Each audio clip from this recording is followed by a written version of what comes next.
Ek lees vandag vir ons 'n oorvertaalde gebed voor wat geskryf is deur Rachel Held Evans. Mag die woorde vir jou uitnooi om in hierdie komende seisoen tuis te kom in God se teenwoordigheid. Mag die woorde ons herinner dat by God is dit veilig en by God kan ons veilig voel.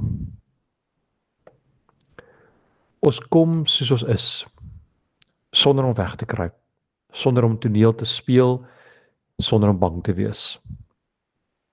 Ons kom met ons materialisme, ons trots, ons kleinlike gruwe teen ons bure, ons skynheilige minagting vir die veroordelende mense in die kerk langsaan.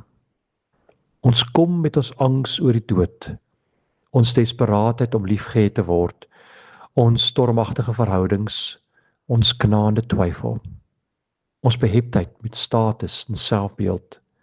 Ons kom met ons verslawings aan middels, aan werk, aan besittings, aan beheer, aan kos.